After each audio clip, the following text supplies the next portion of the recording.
ચોથો સવાલ, આ ભગવાન કેવી રીતે મેળવી શકાય? ભગવાન મેળવવું હોય તો શું કરવું પડે?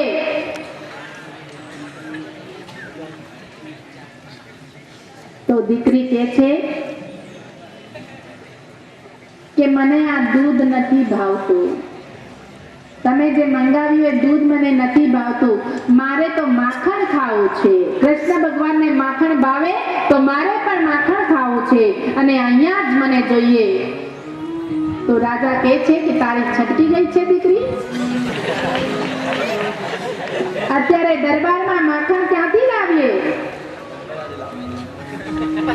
આ માખણ લાવવું હોય તો આ દૂધમાં દહીં નાખવું પડે, એને મેળવવું પડે, દહીં બનાવવું પડે, પછી એને વલોવવું પડે અને વલોવતા વલોવતા વલોવતા કેટલું વલોવશું ત્યારે માખણ નીકળે.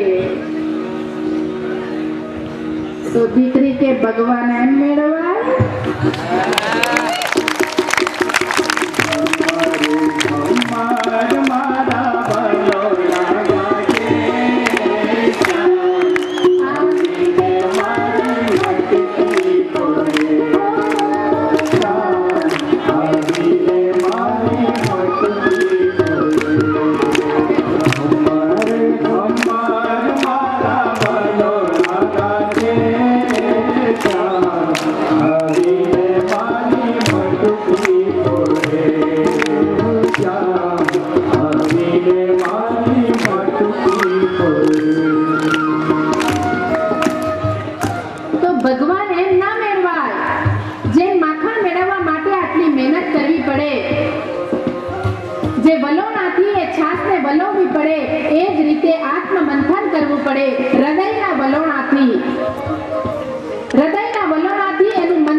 ત્યારે ભગવાનના દર્શન થાય.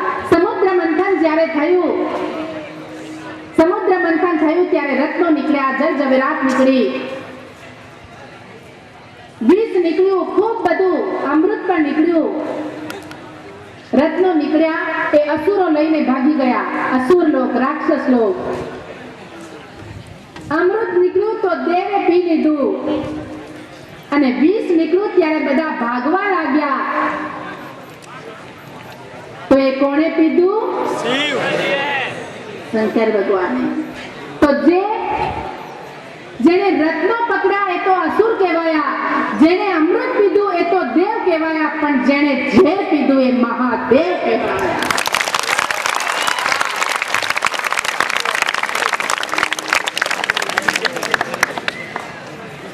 સમુદ્ર મંથન જ્યારે કર્યું ત્યારે પહેલા બધી અશુદ્ધિ પણ નીકળી અને પછી સારું અમૃત નીકળ્યું. એ રીતે આત્મ મંથન કરીશું ત્યારે દુઃખ નીકળશે, નિરાશા નીકળશે.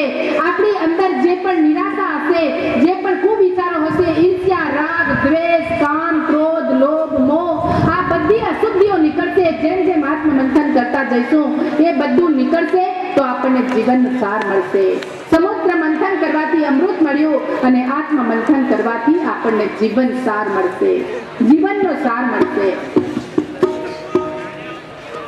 પણ એ જીવનનો સાર મેળવવા માટે એ સુખ દુઃખ જે પણ આવે એને સહર્ષ સ્વીકારવાની જિમ્મેવારી.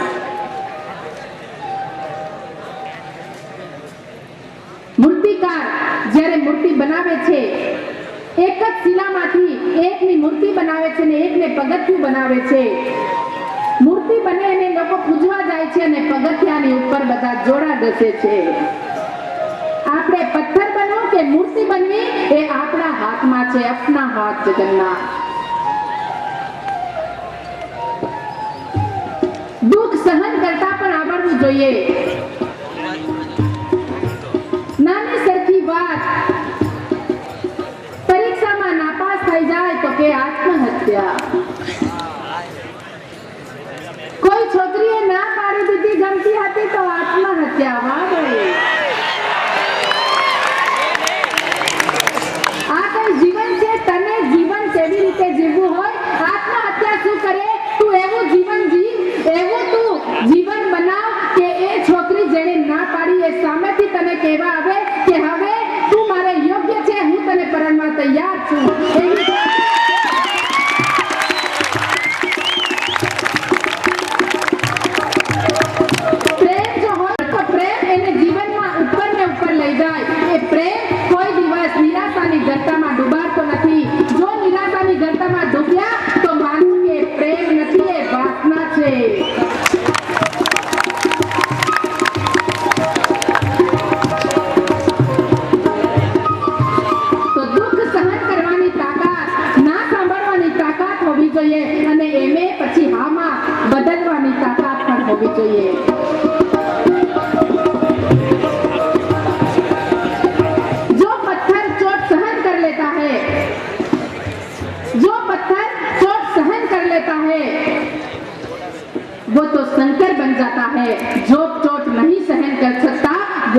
कंकड़ बन जाता है।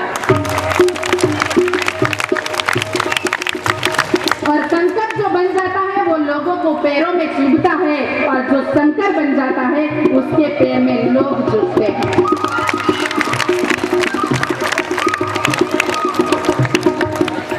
तो जीवन आप लोग खूब सारू छे। जीवन एवी रीते જોઈએ કે જિંદગી એક આગ છે, જિંદગી એક સંઘર્ષ છે, જિંદગી એક ચુનૌતી છે। આવું બધું ન લાગતા જિંદગી એક આગ નહીં પણ જિંદગી એક બાગ છે, એમાં મારે ખીલી જાવું છે, મહેકી જાવું છે, સુગંધિત થાવું છે। આવું જીવન પુષ્પ આપણે બનાવી શકીએ, આવું જીવન આપણે જીવવું જોઈએ। તો આ ભગવાન, આ શબ્દ ભગવાન કેવી રીતે પડ્યો? પણ આપણે તો આ છોકરા છોકરીની જ વાત નહીં, ધર્મના નામે પણ આડંબર, દરેક ધર્મ એકબીજા સાથે ઝઘડે, ધર્મના નામે ધતીંગ, અને તેથી આ ચંદ લોકો, જે દુષ્ટ લોકો છે, આનો ફાયદો ઉઠાવે છે કે આ ધર્મના નામે આ લોકોને ઝઘડતા રહેવા દો અને આપણે રાજ કરતા રહો। આ બધા ધર્મોએ એક થવાની જરૂર છે। હિન્દુ, મુસ્લિમ, શીખ, ઈસાઈ બધાએ ભાઈ ભાઈ બેન બેન થઈને રહેવું જોઈએ। મને ખબર છે પાછળથી બોલે એકને છોડીને, એ તો છે જન્મ, મરણ અને પરણ। આ ત્રણ વસ્તુ આપણા હાથમાં નથી, ભગવાને પોતાના હાથમાં રાખી છે। કોઈ કેટલું પણ એમ કહેતો હોય કે હું તો આ ઘરે જન્મ લઈશ, એવું શક્ય નથી। ભગવાને જે આપ્યો એ જન્મ, મરણ પણ કોઈ ઈચ્છે કે મારે આવી રીતે મૃત્યુ, એ કોઈના હાથમાં નથી, અને પરણ પણ કોઈના હાથમાં નથી કે મારે આની સાથે જ પરણવું છે, આવું પણ નક્કી નથી। પહેલા તો કે મને ખૂબ સુંદર છોકરી જોઈએ, ખૂબ દેખાવડી છોકરી જોઈએ, પછી હોળી આવવા લાગે પછી કે ગ્રેજ્યુએટ હશે તો પણ ચાલશે। જેમ જેમ દિવસો વીતતા જાય, સીઝન પૂરી થવા આવે એટલે કે ચાલશે, કઈ વાંધો નહીં, અને પછી મળી જાય ત્યારે કે તું તો બહુ ગોરી લાવવાનું કહેતો હતો ને, ગાડી તને તો મળી ગઈ। ત્યારે કે I am not particular about colour.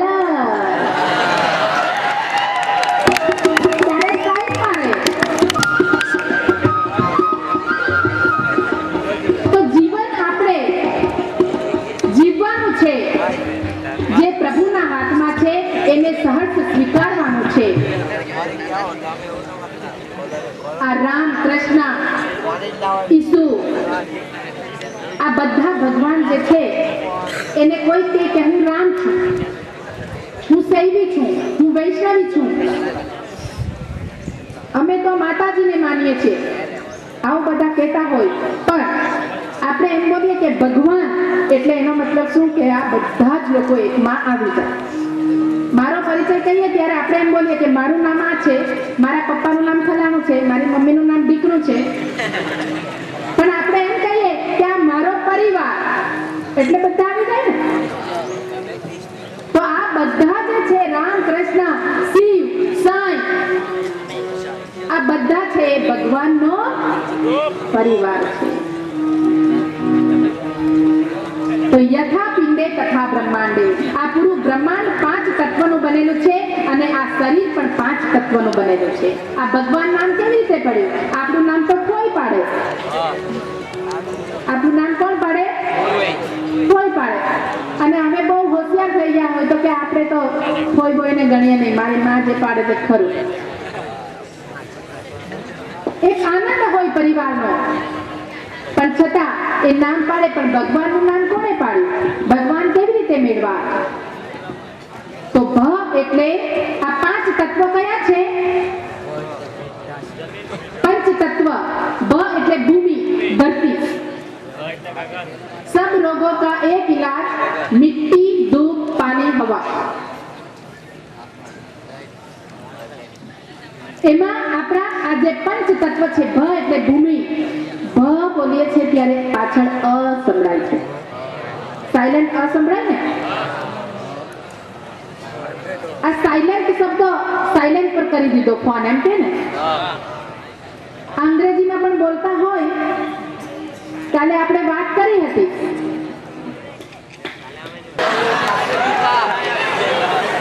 અને એવા દીકરાને નહીં પરણવાનું, ભલે કુંવારા રહી જઈએ.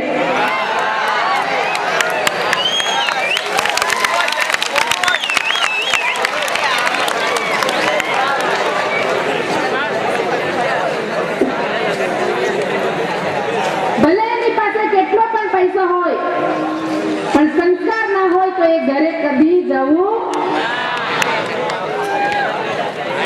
તમારી સામે જ ચડાવું છું. પણ મારા દીકરા તો બહુ સારા છે, કહે છે કે અમે ખાવાના કેવું પડે. ખૂબ સરસ.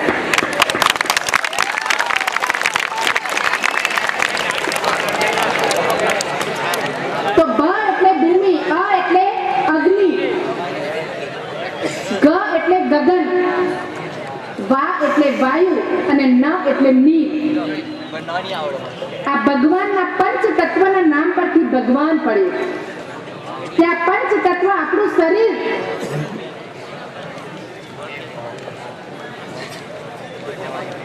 આપણું શરીર જેનું બન્યું છે એ પંચ તત્વનું બન્યું છે.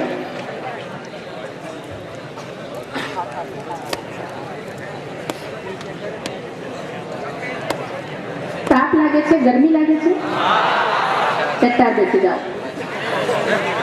હરીશભાઈ જરા ઉપર આવી જાઓ. આપણે શરીરને સ્વચ્છ રાખવા માટે, શરીરને સ્વસ્થ રાખવા માટે આપણે કેવી પણ વિકટ પરિસ્થિતિમાં મૂંઝાયા હોય, આ એક આપણી પરીક્ષા છે કે કોઈક જગ્યાએ આપણે એવી રીતે ફસાયા હોય કે જ્યાં પાણી પણ ના પડે, ન મળે, ખૂબ તડકો હોય, પંખો પણ ના હોય અને આપણે જીવવું હોય, કોઈ જંગલમાં અટવાઈ ગયા હોય, ત્યારે શું કરવાનું? તો એ પણ શાસ્ત્રમાં લખ્યું છે કે યોગ અને પ્રાણાયામના માધ્યમથી તમે તમારા જીવનને સારું બનાવી શકો છો. તમને તરસ લાગી છે ને બધાને? તો શીતલી અને શીતકારી પ્રાણાયામ કે જેના દ્વારા તમારા શરીરમાં ખૂબ સારું લાગશે. આપણા હરીશભાઈ તમને એ બતાવશે. અહીંયા આવી જાઓ. તમે જાતે પણ કરશો. મેરુદંડ સીધો, નજર સામે.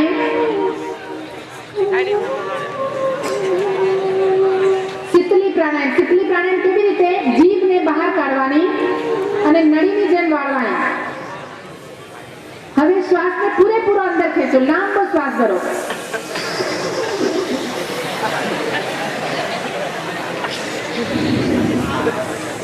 મોઢું બંધ કરીને નાકથી શ્વાસ છોડો. આ તમને ઉપાય બતાવવામાં આવે છે, હસવાનું નથી. એ કરો, તમને સારું લાગશે.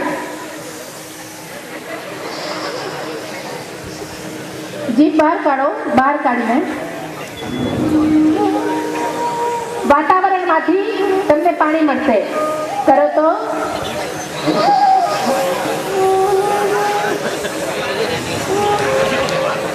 સારું લાગે છે ને?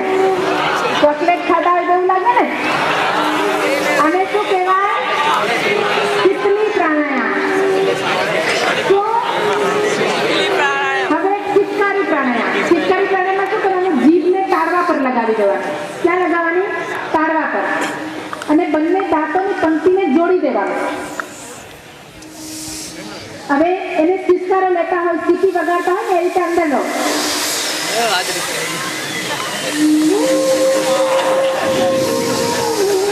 ચલો તો એક વાર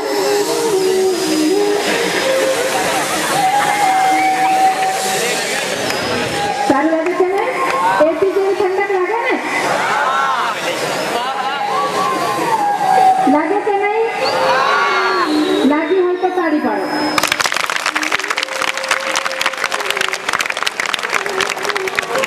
હવે તાળી પાડો ને, તાળી પાડવાની રીત આમ નહીં, આમ પાડવી જોઈએ. આ એક્યુપ્રેશર છે. આ બધા આપના હાથ જગન્નાથ. આજે હું કેટલી વાર બોલી? 3 વાર બોલી. આપના હાથ. તો આવું હાથમાં તો શું છે કે ભગવાનનું નામ આપે એને જગન્નાથ કહે. તો હાથમાં પોઈન્ટ છે પૂરા શરીરના. જો ગળાને લગતો પ્રોબ્લેમ હોય તો અંગૂઠાની નીચેનું એક્યુપ્રેશર કરવાનું. કંઠ સુધા પ્રેશર કરવાનું. બરાબર સંભળાતું ના હોય એને છેલ્લી બે આંગળીની વચ્ચે કાનના પ્રોબ્લેમ માટે એ વચ્ચેનો પોઈન્ટ દબાવવાનો. કાન માટે આંખોની જ્યોતિ વધારવા માટે પહેલી બે આંગળીની વચ્ચે. અને આ શિયાળો ચાલુ થયો, ગાજરનો રસ હરરોજ સવારે, પેપ્સી કોલા નહીં, આવો તૂફાની હો જાય. પછી આમ પાછા પીને આમ કરે ઉપર. ભગવાનને કે આવતો જ છે ઉપર ડોકું કરીને શું કે આવતો જ છે. ગાજરનો રસ પીવો તો ત્યાં ઉપર ના જવું પડે, આમ ફૂંક મારવાની.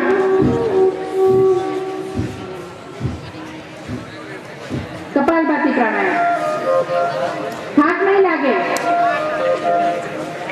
બધા પ્રોબ્લેમો ધરતીની સંજીવની છે કપાલભાતી. કોઈ અત્યારે કહેશે કે આમ ફૂંક મારવાથી તો કઈ સારું થતું હશે. તમે ઇન્સ્ટ્રુમેન્ટ મિકેનિક ભણો, કેસ નળીમાં કે સ્ટ્રોમાં તમે ધારો કે શરબત પીતા હોય ને પેપ્સી, ઘણા લોકો ઓલ્ટરનેટિવ શોધી કાઢે કે બેને એમ કીધું ને ઉપર નહીં જોવાનું તો સ્ટ્રો થી પી લેશે, પણ પીવાના તો ખરા જ. તો એ જ્યારે નળી દબાઈ જાય ત્યારે તમે શું કરો? ફૂંક મારો. ફૂંક મારો ને એટલે એ પાછી ખુલી જાય. બાટલો પણ ચબડાઈ ગયો હોય તો તેને તમે જોર જોરથી ફૂંક મારો તો પાછું પોતાની મૂળ અવસ્થા. તો આપણી અંદર પણ 72,72,10,200 નાડીઓ છે. એ નાડીઓનું શુદ્ધિકરણ કરવું હોય, એ ક્યાંક દબાઈ ગઈ હોય તો તમારે ફૂંક મારવી પડે, લાંબા શ્વાસોશ્વાસની પ્રક્રિયા કરવી પડે કે ખુલી જાય. આમાં કોઈ જાદુ વિદ્યા નથી, આ પૂરું યંત્ર છે, પરફેક્ટ સાયન્સ છે. એ ફૂંક મારે એટલે खुली जाए. बोले फूंक मारने से कुछ होता है क्या? अरे फूंक मारने से ही सब कुछ होता है. जो फूंक नहीं मारेगा वो फूंक दिया जाएगा.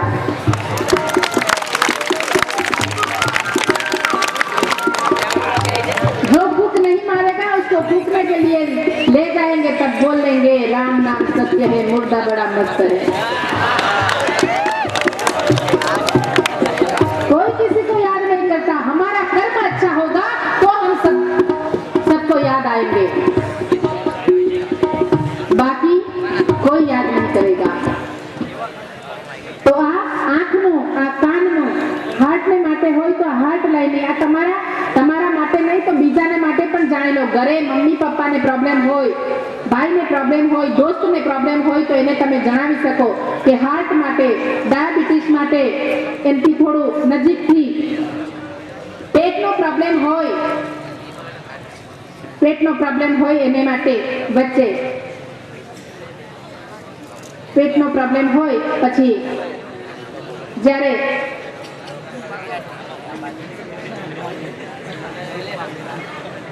આ વચ્ચે દબાવવાનું, બરાબર? પેટને માટે.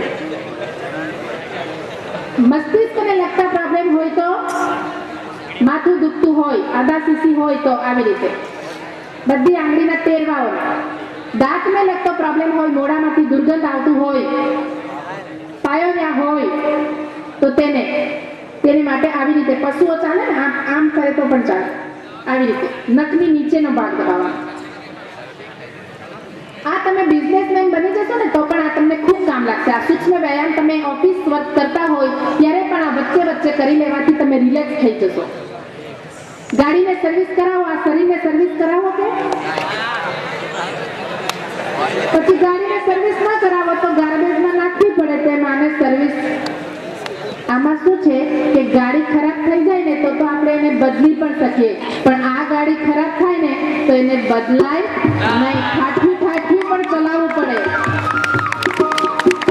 આ ઠાઠ્યું ચલાવવા કરતા એને સર્વિસ કરતા રહીએ તો આપણું ગાડી બરાબર ચાલતી રહે. તો હવે આપણને એમ થાય બેન બહુ બધા પોઈન્ટ કહી ગયા આપણને યાદ રહેતું નથી તો દેશી હિસાબ આપણે એમ કહીએ કે ટૂંકમાં બતાવની તું તો બધા તાળી આપણે એમ પાડીએ ને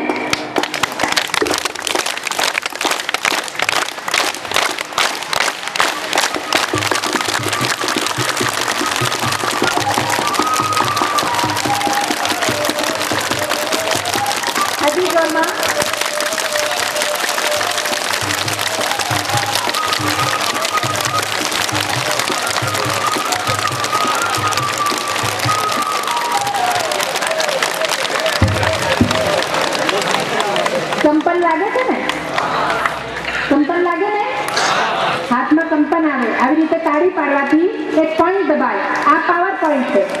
ઘણીવાર કોઈ અજાણા ઘરમાં જઈએ કે હોટલમાં જઈએ ત્યારે આપણને સ્વિચ ખબર ના હોય તો આપણે શું કરીએ, ફટાફટ બધી પાડી દઈએ, ટક ટક ટક ટક ટક આવું કરીએ ને. તો આપણને ખબર નથી કઈ સ્વિચ ક્યાં છે, તો બધી સ્વિચ પાડી દો.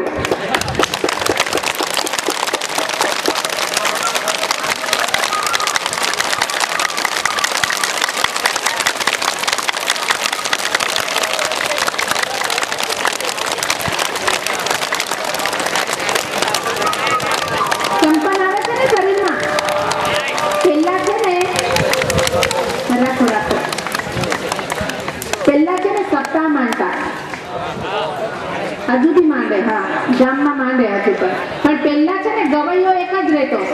હવે તો બધાની પાડી આવે એમાં ગવૈયો એક જ હતો, ભજન ગાવા વાળો.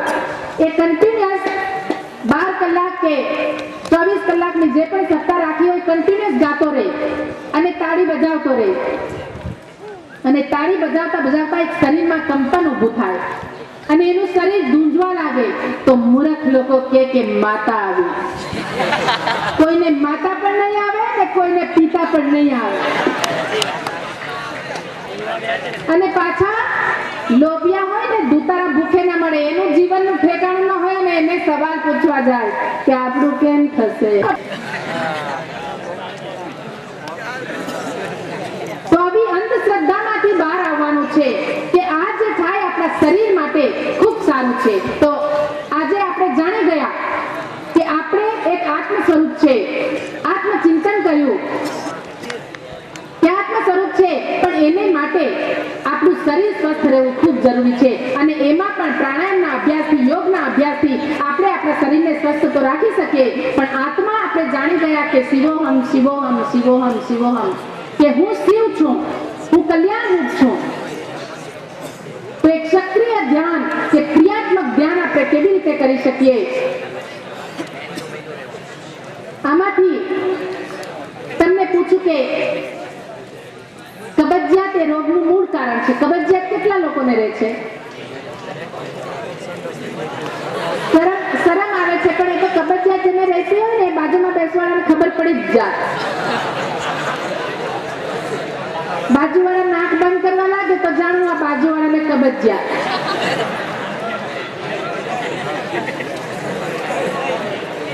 તો કેટલા જણને કબજિયાત?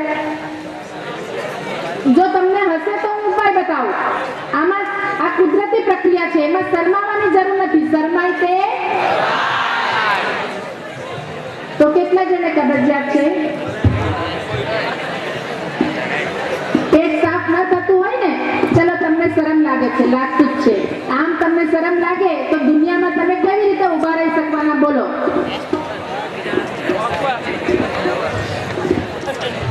અરીસામાં જોઈને પ્રેક્ટિસ કરે, પછી કોઈને કંઈ કહેવું હોય તો 10 વાર બોલી જોઈ. Bathroom singer. તો એ શિવોહમનું આપણે ધ્યાન કરીશું. હું શિવ છું, હું કલ્યાણરૂપ છું. એ હરીશભાઈ આપણને બતાવશે. સંગીતમય વાતાવરણમાં શિવોહમ શિવોહમ શિવોહમ શિવોહમ.